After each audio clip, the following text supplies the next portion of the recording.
to bring me happy.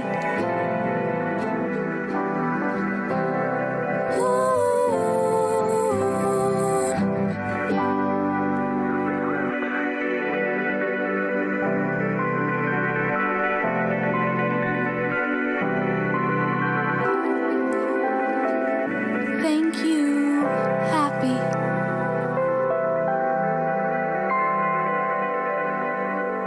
Computer, please show me the engine room of the Enterprise. There have been several starships named Enterprise. Please specify by registry number. The original Enterprise. NCC 1701. No bloody A, B, C, D, E, or NX. Ugh. Stand by, computer. Computer, arch. Rogg to Ambassador Kreutz and Lili. Can I turn on the viewer? I'm in holodeck 1. Yes, Rogg, we're here. I have something very important to show you. Computer, begin program. Program complete.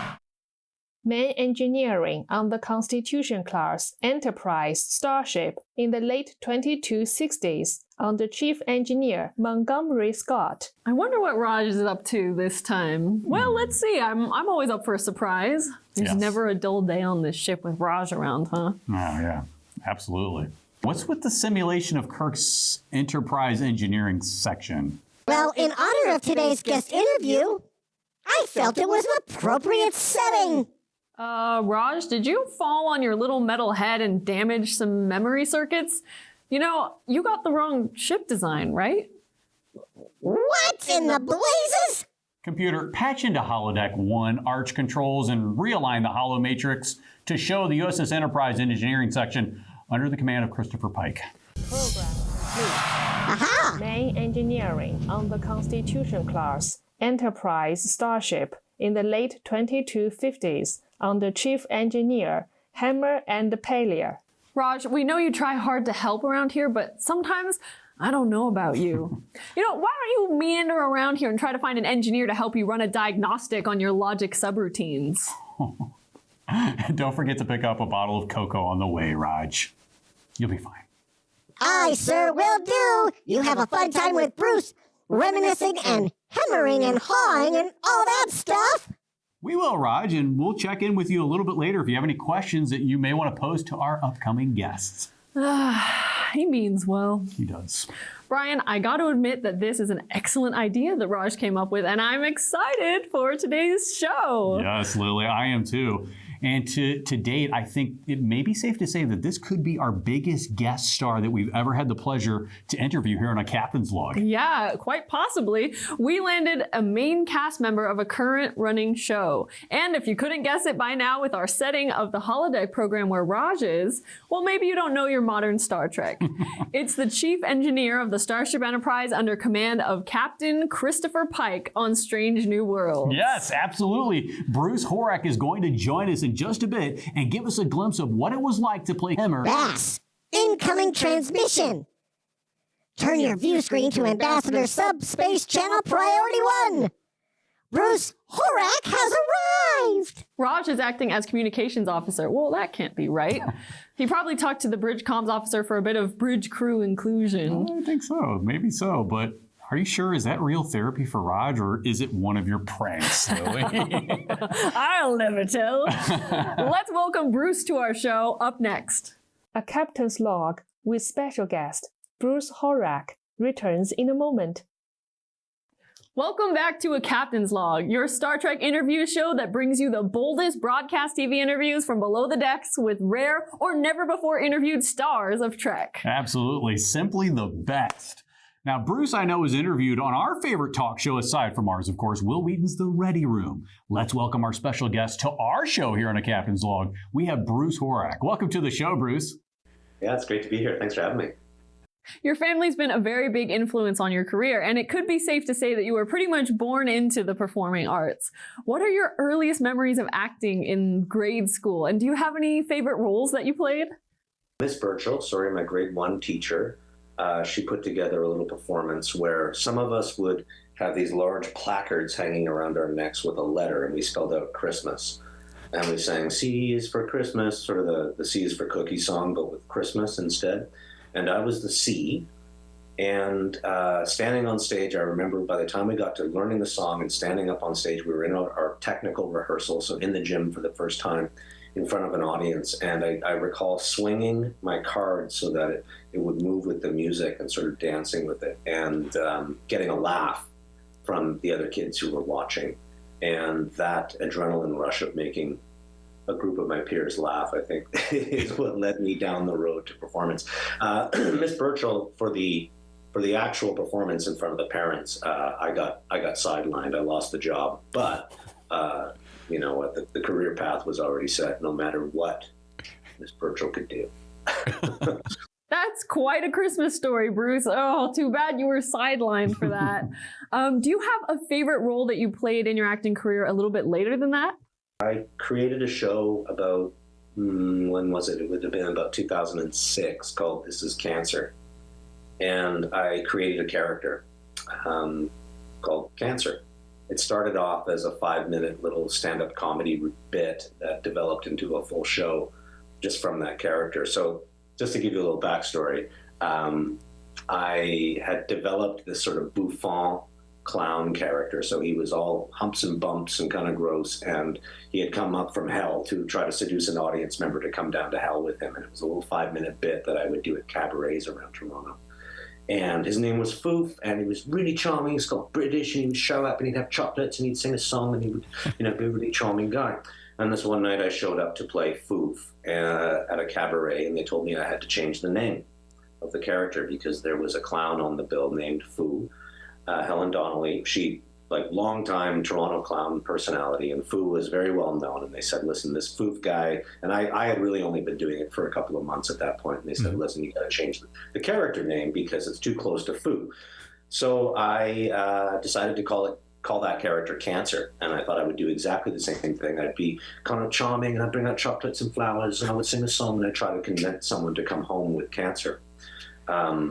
And eventually that developed into a full show where Cancer comes out and he thinks everybody loves him because they run for cancer and raise money for cancer. And he Googles himself and he discovers that cancer's got more hits than Jesus, so he's really big, and figures he's got to do a show for his adoring public, and created a full 90-minute piece of theater where Cancer kind of comes out and tries to entertain.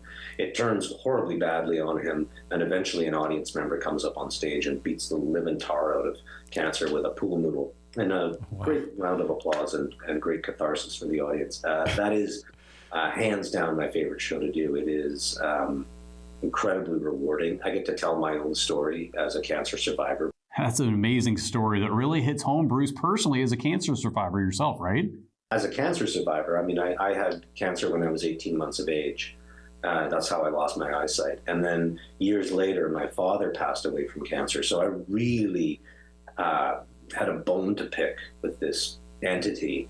And then to get to play it as a villain and then have an audience member come up and beat the tar out of me, there's a real release for me. And I know there is for the audience as well. Bruce, what do you feel are your finest acting moments and skills? And conversely, what could you work on to more improve your craft? These sound like job interview questions. I like trying to ask the tough questions here. What do you bring to the corporation? I think I'm, I was going to say I'm really quick, but I'm not. I bring in for me, the drive of my craft and my pursuit is to explore perspective. I love to look at the world through a different set of eyes, if you will, put myself in somebody else's shoes. Playing Cancer is telling my story, but from a different point of view. And a lot of the shows that I've written play with perspective. I think I really I enjoy that. I nurture that. And I think there's an element of the universal as we start to play with perspective. That to me is it's a great driver. And I think my experience in it has proven time and time again, at least to me, that as you connect with your audience, then these incredible bonds grow and these memorable experiences. And it's difficult to change someone's mind, but a change of heart, it's like everything moves. So that, I think in terms of what I could do better, I could always be a better listener. I think that's something I keep working on throughout my practice, is just keeping my mouth shut and listening. Because it's really, for me, that's where the great learning is. I could certainly, this sounds so Star Trek, but I could be bolder in my going. There you go, Bruce. I could go bolder. I could go bolder. Love it, Bruce. That's a good answer, and was probably one of the more difficult questions that we've asked here on a Captain's Log, and that was your most difficult question. We'll see. Oh, that's great. It's downhill from here. So, Bruce, do you like the concept of season-long story arcs like we got in Discovery, or do you trend more to the standalone episodes like the original series and Strange New Worlds has now, or maybe a combination of the two as Deep Space Nine popularized in the late 90s? Like, what's your favorite way of storytelling in Trek? Yeah, the question of long arcs and standalone episodes. I honestly, I love them both, and I love that in Strange New World we do have a long arc happening over the season, but each episode kind of sits on its own. I love that combination, but honestly, I'm a binger. Like, I love to binge a series, and so if you can tie me in for a whole series with one massive story, I'm in. I love that. I binged Discovery just like all the way through, and yeah, it's delightful. But yeah, the taste of the episodic, just working on Strange New Worlds was pretty great too, because we get to play around with genre, getting to play a wizard in one episode. That was awesome. Yes. Going slipping into the nightmarish of the crashed starship was also awesome. And then two totally different directors, two totally different environments and approaches that, as an actor, that was really thrilling. Yes, and to hear it from your perspective, Bruce, I mean, that's deep. Mm-hmm. Not too many people get to hear the actual Trek actor's favorite way of serialized or episodic storytelling, from your side of the camera that's been immersed in with the multiple directors that you've worked with. Especially nowadays where we've seen story arcs last for so long for many Star Trek series.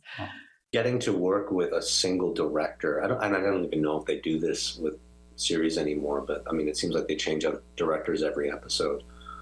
Maybe just because of the amount of work it is, I don't know. I've never been on that side of the camera before, but as an actor, I don't know. I would love to work with a single director and single crew, like all the way through, and spend 5 months, developing that, because I think you would just keep getting deeper and deeper and deeper into the work and the craft of it. I look at actors that work with the same director over and over, or directors that work with the same actors over and over, and I just think, wow, that must be an incredible set to be on.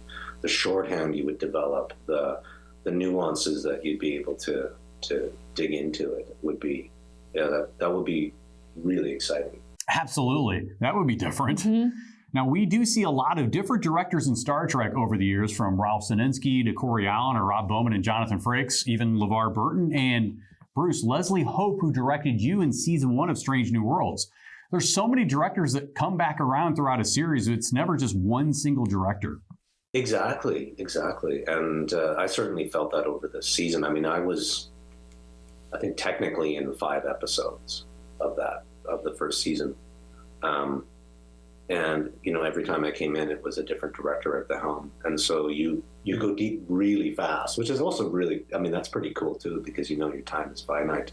So you can just drop right in and go, okay, where are we at? What are we working on? And just kind of get to that level, because the engine's running. And certainly for me, walking onto that set, I realized this is a machine. This is a huge machine that is also peopled by these incredible technicians and craftspeople that are at the top of their game, and all of them are fans. And they love the show. It's like the first question you get is like, if you get picked up by your driver, the first question is, "So, are you a fan? Like, what's your favorite series?" And we dig right into it, because it's wonderful. And my experience with it has been that Star Trek fans are the best.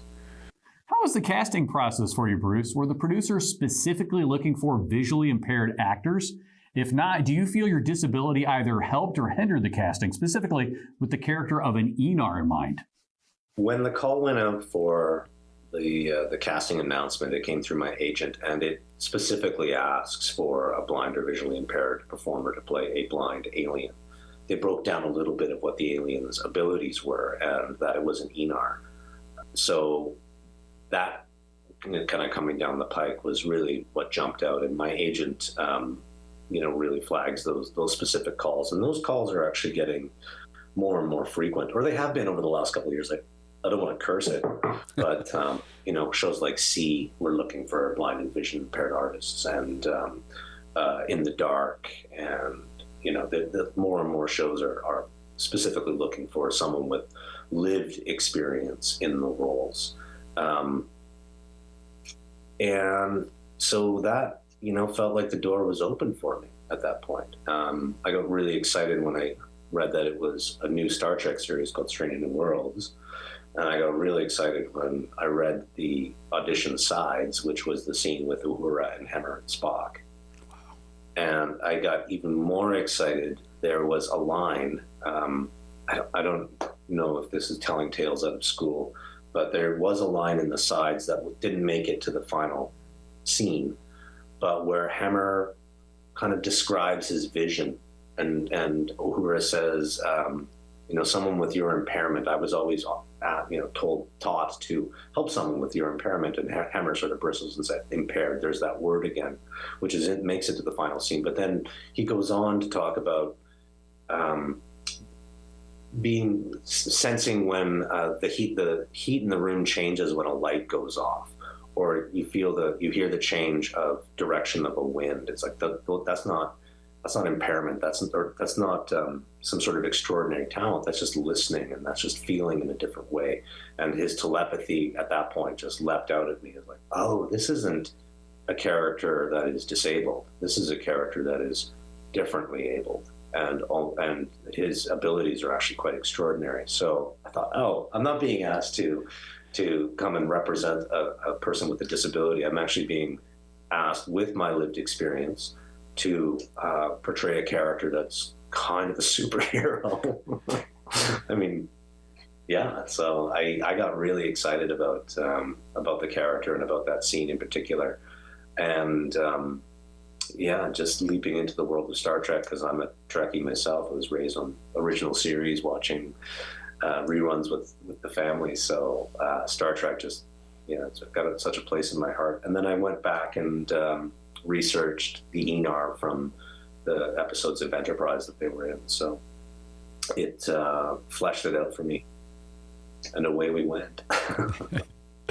It's amazing. Lili, it really is amazing to me. Now, Bruce Horak as Hemmer is not representing someone who's disabled, but taking it a step further, like a sixth sense. So, Bruce, you're using this ability for positive in a good way. To me, that's awesome.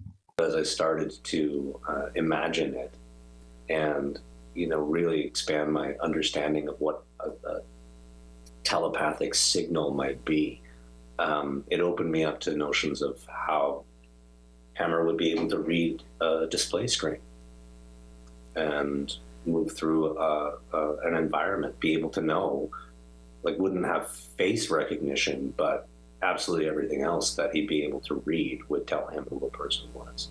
So it was, again, stepping into all of these abilities that I don't have, that I could imagine them, and I could be super jealous.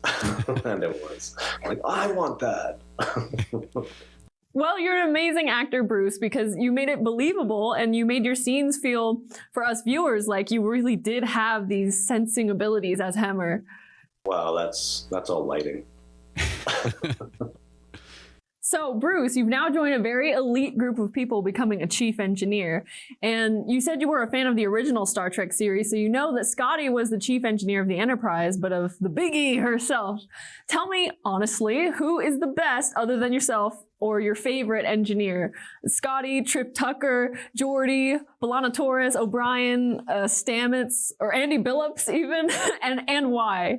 Oh, well, I mean, Scotty was my engineer for sure. I mean, everything basically, all answers will point to original series, but then I have to say that after many, many years of not watching Star Trek, I got back into it through binging, there's that word again, Enterprise. I just thought Trip Tucker was awesome. I thought the performance was great, the writing was great, and, well, yeah, spoilers, but I thought his death was just, yeah, it just broke my heart. And the wink that he gives as he's going into the little tube, it's like, oh, he went cool. He went cool. Yeah, it was a tough death for Trip. I mean, why did he have to be killed off? Yeah, I completely agree. But you know what, Lili? I just read a theory from a writer that a producer said in Star Trek you can bring really any character back, right? Trip Tucker was in that conversation. Let's bring Trip Tucker back. Really, you can do that with any Star Trek character, right, fans? There's the mirror universe, there's the alternate realities. That would really be neat to see Trip Tucker back. As, of course, we agree with you here completely. It's one of Lili's favorite series. It was sad to see at the end of Enterprise. I was very, very sad that series got canceled. I only discovered it years after it had been canceled, so I knew that we were coming to the end of it because I felt the stories they were telling were really cool. I love the prequel stuff. I love seeing, like, you know, rough edges and all those hilarious zippers. You know, I love the way that there's canon molding happening in that series, and expansion too, and questions that are coming up, and you know, they're kind of bumbling their way a bit. It's not slick, and I love that about Enterprise, and I just wish they had done at least one more season. Bruce, speaking of prequels and your liking for them, you're in a prequel yourself in Star Trek Strange New Worlds. Now, as your Hemmer timeline takes place right after the events of The Cage, that's a prequel all in its own self. How cool is that? So cool. Right? You're in the Pike era of Star Trek Strange New Worlds. Oh, I know. Oh, I just loved The Cage. I loved it. In the original series, when they went back, and I can't remember what those 2 episodes are called, where Spock steals the Enterprise. Oh, yes, you're referring to the menagerie when Spock steals the Enterprise. Menagerie, thank you. Oh, it's just absolutely grilled into my memory of great Trek. Bruce, you were cast in the role of Hemmer. Can you describe that feeling? And also describe the first time that you worked with makeup and getting into character when you knew you were setting foot on the Enterprise set in Toronto. You're going to make me cry. Again,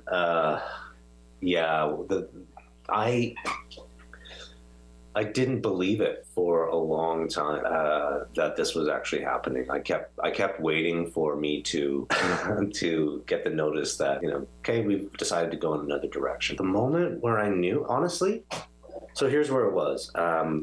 They took me in for a test to try out contact lenses, because what they were going to do with Hemmer was these sort of opaque white lenses that it would put into my eyes. And then, so I had a long chat over the phone with the contact lens specialist and with the I think it was with the makeup department. And I explained, well, my right eye is artificial, so you can't really put a contact lens in there. And they said, okay, well, we'll get you one made and have it painted. And then we just have to put one lens in one eye. Okay, that would be really cool. Like, I get my own Hemmer eye and get to keep that, because as if they're going to hang on to it. It's been in my head. Awesome. So then we go in for a contact lens fitting where they're going to try this opaque contact lens, which has a tiny little pupil cut out, so you can just kind of barely see it. And then they've got one that's just totally opaque. You can't see anything. So I'm getting a little nervous. I do wear a contact lens and have since I was in high school. So I'm very comfortable having a lens in my eye, which I put in and take out. But because I would be wearing heavy makeup on my hands, someone would have to put the lens in and take it out. A captain's log with special guest Bruce Horak returns in a moment. Who in the Star Trek universe have you always wanted to meet or wish that you could have if they were still alive? And who have you actually had the pleasure of getting to meet or even work with them? Again, all answers go back to original series. Yes. Top notch, yeah. DeForest Kelley, I just thought the Doctor was hilarious, and and he also brought like so much dynamic to that character that I thought he's great. I'd love to sit and hang out with him. He also seems like kind of a cool the interviews that I've seen with him and sort of outtakes and stuff, it's like, yeah, I bet he'd be cool to have a soda pop with. Jeffrey Combs says that when he played the role of Brunt, he felt very constrained to play the character by the rules that were created by Armin Shimmerman for all Ferengi, and thus couldn't develop the character as much as he really would have liked. However, as he played the characters Wei-Yun and Shran, he had more latitude to enhance the character's essence. Now, Bruce, do you feel that you have to follow the fans' perceptions of an Andorian or Aenar behaviors, as established by, say, Jeffrey Combs and others who portrayed Aenar in the Enterprise series? Or have you been given free rein to redevelop the species since you're the first regular cast member, Aenar? Mostly, I just really dug into the mythology that we have, and it's a little scattering bits and pieces of it, but so much was left to play, really. And I remember asking that of the first director I worked with. It's like, so, like, what kind of tone are we going for, and like, what sort of interpretation are you looking for? And she said, it's up to you. Let's play. Let's just get in front of the camera and let's get on set and work with people, and we'll figure it out as we go along. And that was really fun. Hemmer is only one of 1,000. And being a pacifist, there may have been some interesting conflict, some interesting backstory of his arrival in not only in Starfleet, but also as the chief engineer on the flagship. I mean, I just kind of held that in my back pocket of like, this guy is the chief engineer on the flagship, so he's really good.